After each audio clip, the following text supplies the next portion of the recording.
မင်္ဂလာပါရှင်အပတ်စဉ်ဗုဒ္ဓဟူးညသတင်းတင်ဆက်မှုစစ်စင်ကနေပြန်လည်ကြိုဆိုလိုက်ပါရရှင်ယနေ့ညတင်ဆက်ပေးတော့မယ့်သတင်းတွေကတော့အင်ဂျန်ရန်ဒေတာခံပြည်သူများရဲ့ပြောင်းခင်းကြွက်ဖြစ်စည်းမှာကိုစိုးရိမ်နေတဲ့သတင်းနဲ့အခြားသောစိတ်ဝင်စားစရာသတင်းတွေကိုတင်ဆက်ပေးတော့မှာဖြစ်ပါရရှင်ကျွန်မအခုံချစင်ပါရှင်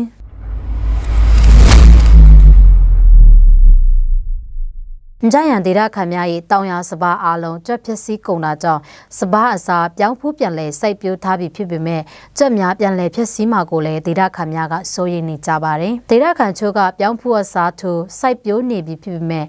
အချို့ကစိုက်ပျိုးရန်ပြောင်းဖူးအိတ်ကျပ်9000ကျပ်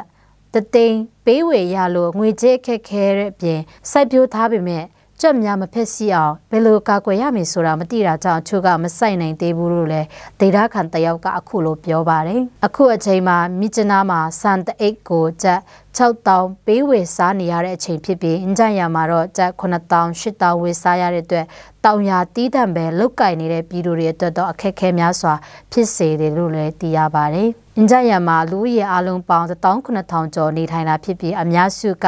တောင်ယာစပါးပြောင်းဖူးနဲ့အခြားတီးနှံများကိုအဓိကလုတ်ကင်နေတာကြောင့်ဒီနှစ်ဟာအခက်အခဲပေါင်းများစွာနဲ့ကြုံနေရတယ်လို့လည်းသိရပါတယ်ရှင်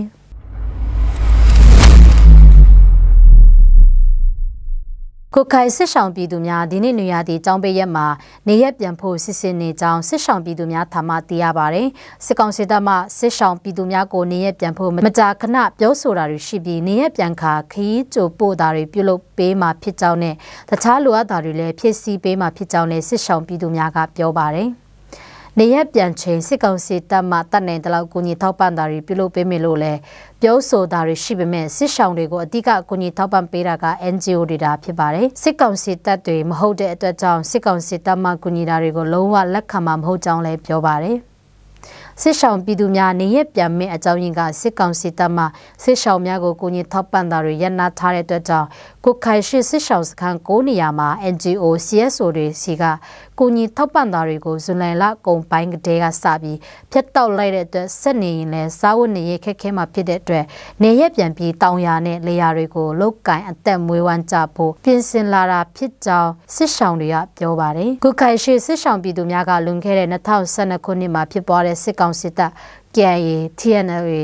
MNDAA တို့စစ်ပွဲဖြစ်ပွားတဲ့ချိန်ကနေစပြီးကိုခိုင်ရှိကျေးရွာ90မှာစစ်ဆောင်ပြည်သူအယောက်ပေါင်း4664ဦးခုချိန်ထိကိုခိုင်မြို့စစ်ဆောင်စခန်းမှာနေထိုင်နေတာဖြစ်ကြောင်းလည်းသိရှိရပါတယ်ရှင်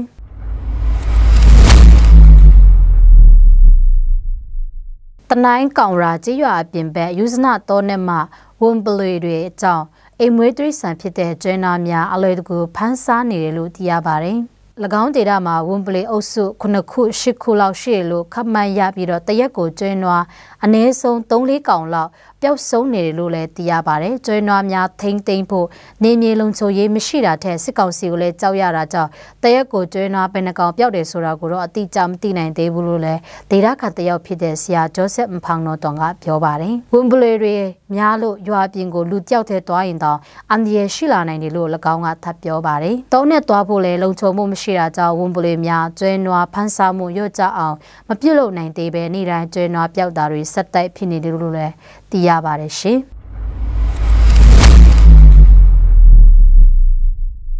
ဗမာတိုင်းသားဘာသာဖြင့်တင်းတင်ဆက်မှုစစ်စင်ကိုကြည့်ရှုနားဆင်သူပရိသတ်အပေါင်းကိုစိတ်နှပြရှင်လန်းချမ်းမြေ့ကြပါစေရှင်ကျေးဇူးတင်ပါတယ်ရှင်